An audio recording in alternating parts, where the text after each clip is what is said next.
Okay, hello, hello, and welcome back to Beautiful Work, Beautiful Life with Laurel and Laurel. Today we have a really cool episode to kick off the new year for you in a different kind of way. We hope it's going to be a different kind of way, don't we, Laurel? Yes, we do. We do.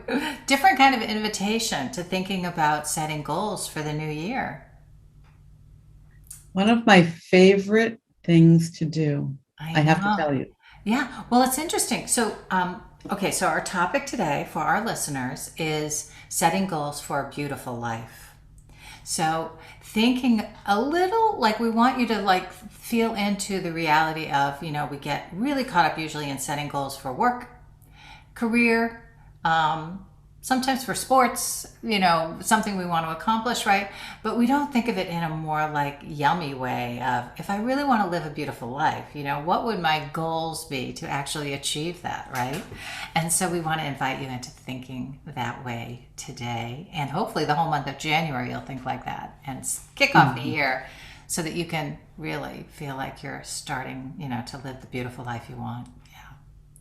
That's a great way to frame it. When I think about yummy goals, what Yeah. are those? Because a lot of times my goals, I have some pretty perpetual goals that are tied to my physical fitness, Yeah. my household projects. Some of those really feel much more like task and not yummy goals. But I what I know. love about the way that you framed it, as you were speaking, it reminded me that oftentimes we set goals because we aspire to be different in the future. Hmm. And what I love about goals to create a beautiful life is that each and every day Yeah. that this is our life, each Yeah. and every day.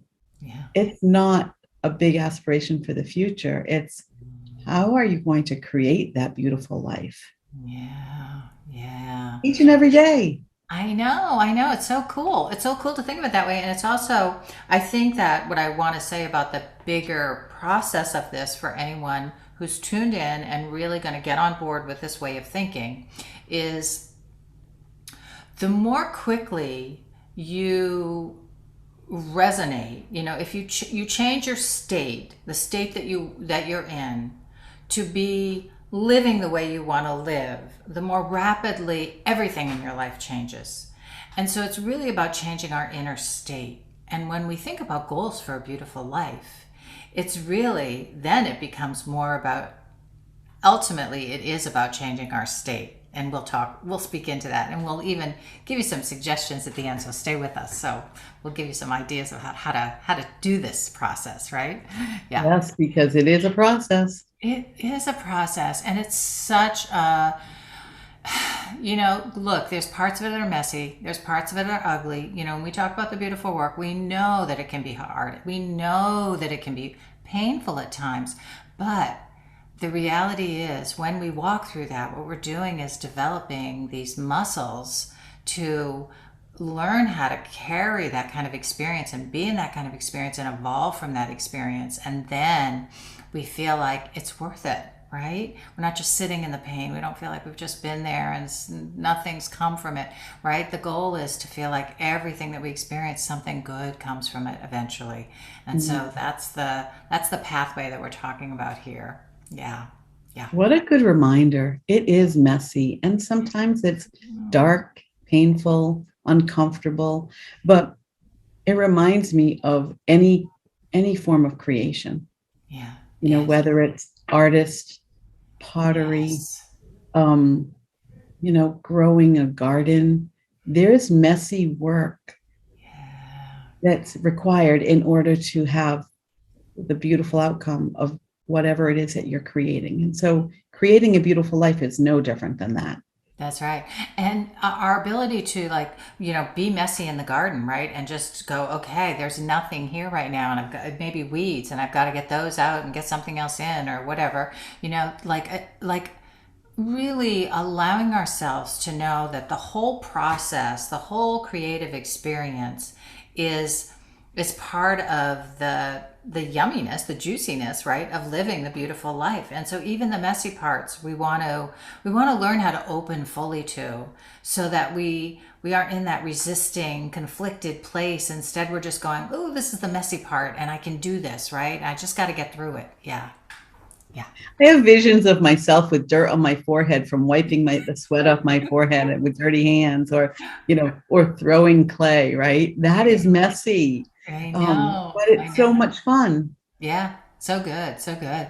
So Laurel, as you think about your process and your way of working with clients, even and we think about setting goals and working with like our inner life. I want to guess, I'm going to guess, Laurel, because if anybody's been with us for a while, I'm thinking one of the primary questions, right, that you would have people ask is, how do you want to feel? Absolutely. Right? Is that the Yeah. beginning? Yeah. Is that the beginning? Well, it's kind of a three-prong question that I learned from another coach that I worked with. She was somewhat of a spiritual business coach. She really was such a mentor to me. And it was, um, what do you have to do to be who you want to be?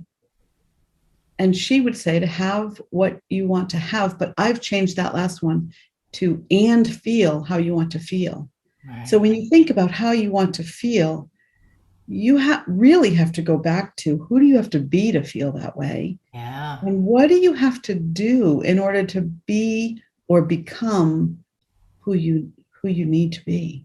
Right. What a beautiful pathway. I was just thinking about, early on, one of my biggest desires after my first marriage didn't work was to be in a relationship that was healthy, romantic, loving, positive. Like I knew the words, right? And I feel like what I did a little unconsciously, but I did it, so there's some part of me that knew that this had to happen, was asking myself, who do I have to be, right? Who do I have to become to show up in a relationship that way? Because Mm, if I don't feel healthy and I don't feel positive and I don't feel loving, then I'm not going to be able to be that in the relationship, right? So that I think was a big part of my personal journey, of like I have some work to do to learn how to have a healthy relationship. I hadn't had a really positive, healthy one in the way that I wanted to have it until I had my next husband come along, which was great. But because you had done the work. right, I had done the work. Yeah. Yeah, exactly. I was like ready. I was ready, and it wasn't that we didn't have struggles, and I wasn't still growing, and I didn't have to go through a lot of growing pains, because once you encounter the relationship, right, then all your stuff comes up, and all the old things eventually emerge, and so you have to, develop all those new patterns of actually being in the healthy relationship, right? But I was so dedicated to becoming that, before it, during it, and now while I'm in it, to maintaining that. And so I think about, what do you want for a beautiful life? For me, I knew that was one of the things I really wanted to have. What I thought would be a beautiful life was to have a significant relationship that was all that, and Yeah. I dedicated myself to becoming that, right? And so what did I have to do, right? I went to counseling, I did a lot of group work with women, I developed my own skills, I had to learn how to feel independent and strong so I didn't show up needy. Like I think about all the things, right, that were Yes. involved in that. Yeah. Yeah. Yeah. And I think it is really interesting because maybe some of our listeners, that is a goal for them. They're setting that goal to have healthier, happier relationships, right? And so I love the process that you had to go through. You knew you wanted that, and you had to do some of the inner work to get to that point where, when that gift showed up in your life, Yeah. you were willing, able, and capable of accepting that. And that, I think, is one of the things, the challenges that we get into when we set goals. We set a goal, we put it out there, it's something that we want, but we might not understand what we need to do in order to receive that Yeah. outcome. Yeah, exactly. And one of the One of the things that I've really, for me in 2021, that was really big in my learning of how to create a beautiful life, how to create a life that you really want to have. I'll refer back to, and I'd refer back to it in other podcasts. It was The Path of Least Resistance by Robert Fritz. And it was really I mean, he takes you through this process of being the creator of your life. And we've all been groomed to be reactive and responsive to situations rather than coming from a place of saying, how do I want to experience this thing? What is it that I ultimately want? And then what do I have to do to make that happen, right? And that's where the experimentation comes in. And that, sometimes it's not a linear ABCD, take these steps and you're there, right? And we love that. We love that in our culture. Everybody's looking for the video that'll give you the steps on how to da da da da da da da. And your own beautiful life is your own creation, so you can't get steps from somebody else. That's right. And I think that we've talked about some of these things, resistance and self-love and even being aware of who you are and what you need, using your voice. All of those tie into, for me at least, I can't accomplish a goal without tapping into all of those things that we've talked about before. Using my voice. If I don't share my big goals and dreams with others, the chances of them coming to fruition are probably less than 100%. But when I can dare to speak my own, my heart's desires, my big goals, I think it's, for me, I can continue to move forward with them. I also think, I've experienced where I may set a goal and I strive towards that, but I'm always met with some obstacles. And that is where the self-awareness comes in, right? And the maybe not resisting, but what is it that maybe that is not for me? Maybe that is not where I should be putting my time and energy, and knowing when to call time Yeah. on a goal that may not be serving me well. Yeah.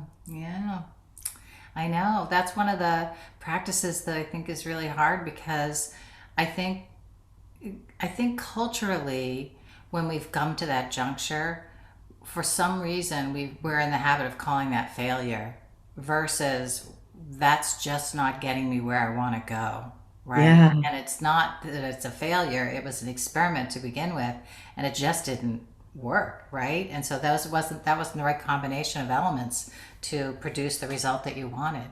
And I think that's, as we do this creative process and as we grow and evolve and as humans, because I think that I think we're coming out of that industrial age, where everything was process oriented and technology oriented and all that stuff. And we're returning to a time and we're living into a new time when it's so much more about the creative process and learning how to allow ourselves the freedom of experimenting a little bit. Yeah. But even in the industrial process or industrial age and the age of science and invention that we live in, there is nothing that has come to be on its first try. Right. That, I was just at an event this morning with Women in Tech, the group in New Hampshire that I participate in. And a lot of the conversation was about remembering,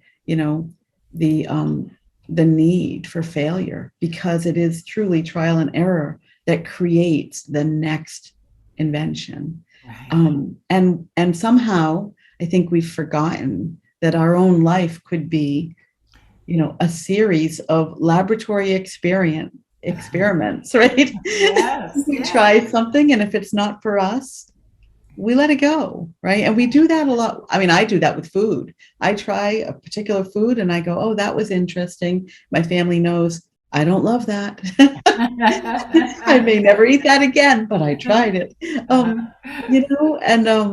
So I do, going back to being who we have to be to achieve our goals and how do we want to feel. The one of the things that is loud and clear for me in the last, and it's probably always been in me, but I've let it emerge more, is the sense of curiosity, right? That sense of wonder and curiosity. And I think that keeps me focused on the experiment of what I might try Yeah. to feel the way I want to feel, Yeah. and then assess, does that get me closer to the Yeah. life I want? Yeah, that's great. That's great. And I, as you were talking, for some reason, I was this like thing popped into my mind about,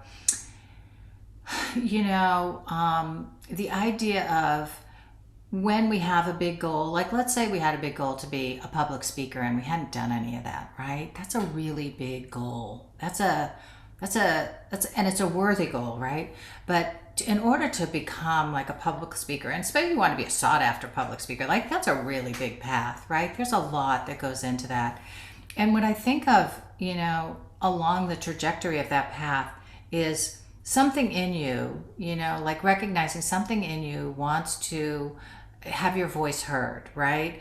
And something in you wants to be speaking to larger groups of people. Something, think about the elements of what it is that you're thinking that you want to have happen, right? And I feel like oftentimes it's a healing path, right? It's like our path when we have a big goal like that. It's part of our path of coming into wholeness. A more full sense of self, a more extended version of self-expression. And along the way, public speaking is a great example, right? Because there's so many fears that you have to face, and so many parts of you that have to be developed well to get there and do that thing, right? And Laurel, you were doing the storytelling last year, so you probably really can speak into this one. All the things along the All the way. fear, absolutely, all Yeah. the fear, yeah. Yeah, right? Right? Yeah, you know what, and that was a healing process for me, um, because last year I was struggling with my own visibility, and it wasn't just being visible; it was, being heard and seen, right? And so I embarked on this new adventure of putting myself on stage at a live event, which was odd in itself. It was last September, um, telling a story, a 10-minute story that I had to write based on the theme of the show, and telling that story to a room, an audience full of people I could not see because the show lights were so bright. Yeah, right. And again, one of those elements of public speaking that you may not even think about, but you would encounter it when the time comes, right? You're up on the Yeah, stage. You think you're going to be looking at all these people looking at you, and instead you can't see anything because the lights are in your eyes, and that's right. you're wondering how's everybody receiving this, That's right? right. Could be Yeah. part of the experience. Right. Yeah. And it is interesting because I did public speaking in my corporate career in front of audiences of hundreds of people, and but there was something in the storytelling that it was much more of revealing me, my own stories and who I was, my voice, not the voice of someone else, not the brand and image of someone else. And so, that vulnerable thing of putting myself out there, and then the lights, what I now know is my expectations were based on past experience, right? Mm, And so oftentimes that's such a good reminder of our expectations are tied to something in the past. yeah. And if we can invoke curiosity instead of holding on to the expectations based on the past, then maybe I wouldn't have been so surprised or, uncomfortable not being able to see my audience. Yeah. It was a great learning experience. And while I have no plans to do that again, what I know now is when I do it again, it's not out of the question. It's just not on my immediate calendar. Yeah. When I do it again, my expectations will be different and my curiosity will be greater, right? Yeah. Um, Yeah. every step of the way we grow those, Yeah. we grow Yeah. ourselves, our muscles, Yeah. expand ourselves to Yeah. contain the new experience in a new Yeah. way. Yeah, again, more ability to just know there could be things here that are unexpected. So I'm going to be ready to Yeah. encounter them and see what happens. Yeah. And I think that ties in for me with sharing my goals with other people, right? That's all part of being seen and heard. Yeah. It's part of I'm going to say revealing, who I am on the inside and my heart's desires, Yeah. which, maybe sometimes is scary to reveal that to other people Hmm. because we are always looking for other people's input and impression and opinion, and Yeah. that is frightening at It is times. frightening. And I think I know, having been reluctant to speak, what I want is, there's so many elements to that. And this is a great, when we talk about journey to wholeness and creating your beautiful life, right? Even that, to talking, being able to speak out what you want, right, is a willingness to make public something that may not happen for you. So you have to face the disappointment or maybe rejection or whatever it is, right? And so I know for me that was a lot of my early life, was saving myself from those feelings. I didn't want to feel that any more than I already had, so I wouldn't speak aloud those things that I wanted. And it's been a long journey to get to the place where I could speak what I want more openly. And as I'm listening to you, I'm having new ideas about how to do that, actually. So thank you for all your Are you going to sharing. be on stage telling stories next? Is that Well, I what don't you're know going about to do? Come that. on. Maybe. I have a question though about that. And was it your fear of, if in fact you didn't meet the goal, was your fear that other people would be judging you because you hadn't achieved that goal? Was it a fear of a future judgment? I think that inside myself, I could probably say yes, that might be true, but I think the truth was I would be judging myself. I had a big judge that I had to come to terms with, shall we say, over the years. And so, yeah, I think it was more about that, really. I think it Yeah. was more myself feeling like I'd let myself down, or I felt like a failure, or I couldn't get what I wanted, and why talk about it anyway, that kind of stuff. So yeah, I think it was more about me in the end. And I think that's probably true for a lot of people. It's easy to project the judge out there to other people. You're afraid of being judged, but ultimately, if we're not judging ourselves, we don't worry about that so much. Yeah. Isn't that true? So That, true. yeah, yeah. And when you think about that journey to wholeness, much of what we experience externally is really a mirror of what is happening internally. And whether it's the critic, your self-critic, or your self-judgment, all of those things, you know, we need to work through those things That's a and look great, at yeah. and Go ahead. part of that journey to wholeness is really looking at the wholeness of who we are, the good, bad, and ugly, right? Yeah. And messy, and the divine and the evil, all wrapped in one, right? Yeah. um and making peace with that, because that is part of our human nature. I know. I always think of that word. We are all qualities. Yeah. It's the shadow qualities in us that we don't want to see, that we usually get stumped by and interrupt our lives, really deeply. So to be able to like look at all that and open to all that, one of the ways to another way to approach how to, if you're setting goals for your beautiful life, right? If you look around your life and say, if my outer life is a reflection of my inner life and my inner beliefs, right? One way to do it is to look around your outer life and go, what don't you like? Right? What is it that feels not right or doesn't match up with how you want your beautiful life to be? And then that's one pathway too, to saying, okay, well then how come I've created that, or how come I'm having this experience? What in me draws that experience into my life and into my my world right now, and start to break it down that way, right? So that's another pathway. That's another beautiful pathway to how to set some goals for how to have a beautiful life. Yeah. That is really good. And I'm thinking right now about my messy house and the corners where I hide things, right? Yeah, The yeah, guest bedroom, which needs a full day of work before a guest can arrive, right? right. But it does remind me of the external, or the behavior that kind of contributes to that is over planning and overdoing and over scheduling and over giving, right? Then leads me to have these messy, dark corners that are chaotic. And what a great representation of, like, if I were to think about myself as that home, that's exactly what happens when I'm overdoing and overgiving.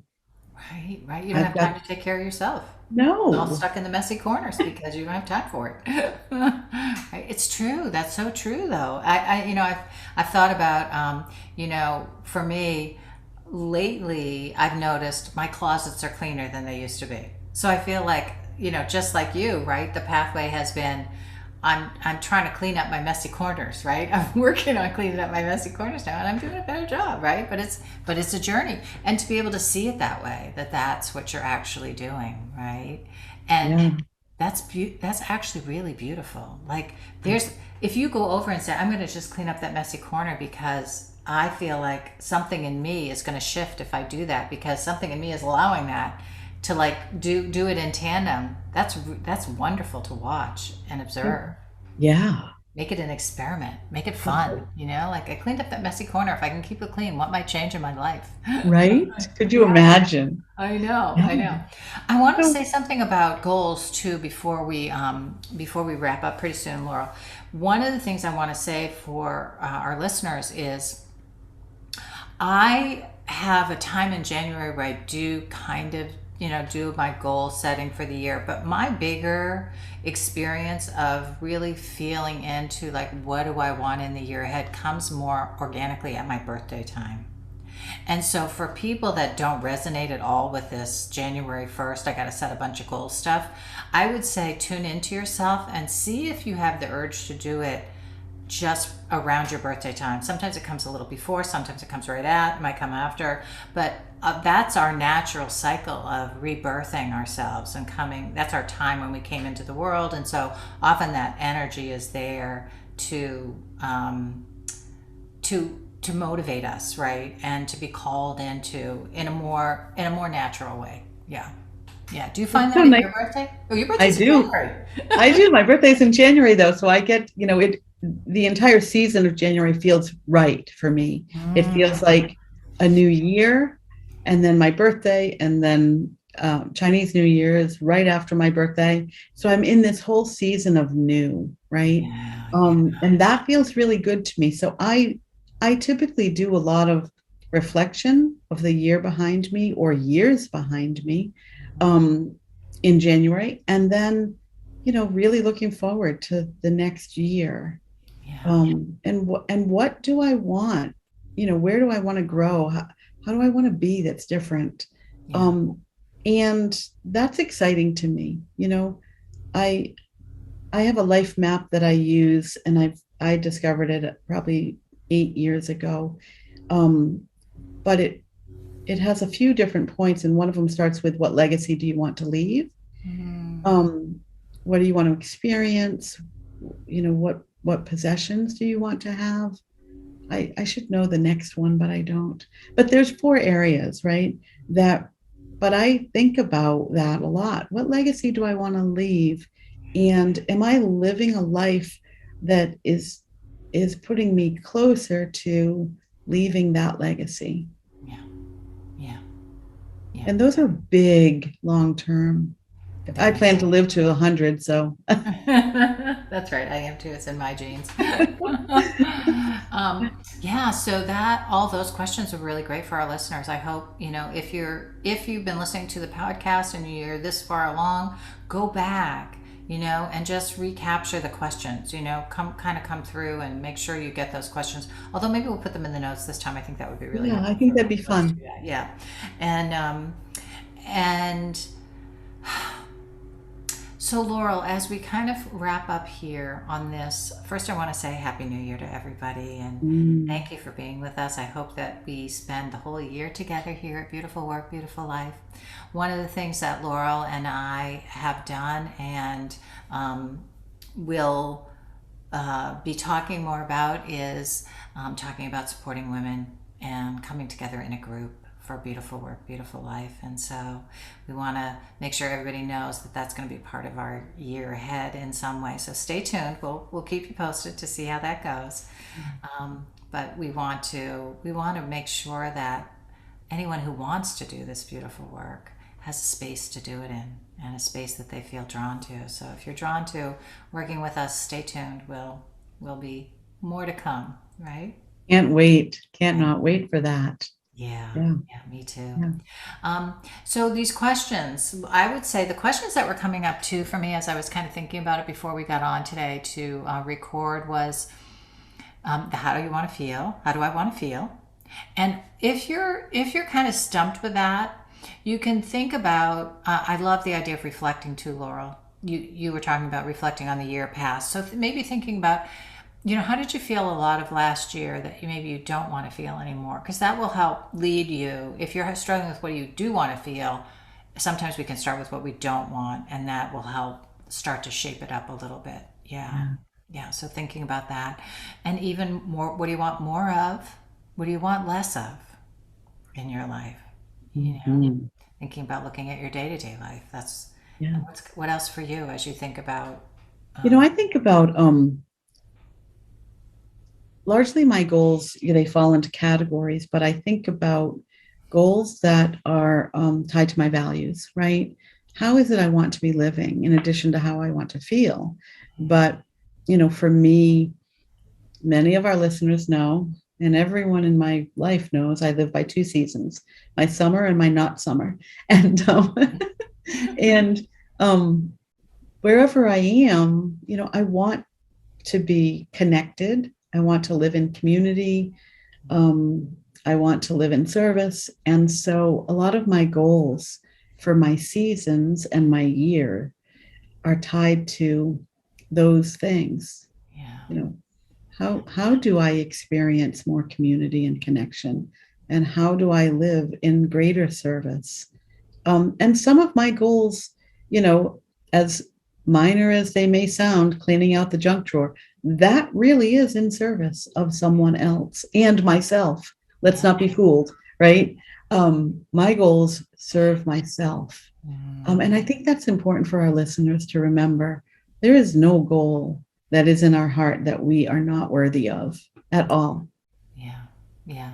And even our goal to serve others is really about self. It's Mhm. what we want for ourselves, what we want to feel. Mm. Serving others for you brings you a certain feeling, a certain way of experiencing. And that's what I mean about what state do you want to be in? A state of feeling like I feel full and abundant because I just helped someone do whatever, right? Like that feels so good. And that's really what the beautiful life is all about, right? Yeah. Yeah. Yeah. Goals that fill your soul. That's it. Goals that fill your soul. Oh, that's where we're going to end. Thank you, Laurel. Thank you so much. Happy New Year, everybody. We'll be back for more next week on Beautiful Work, Beautiful Life. Looking forward to it. Bye bye. Bye for now.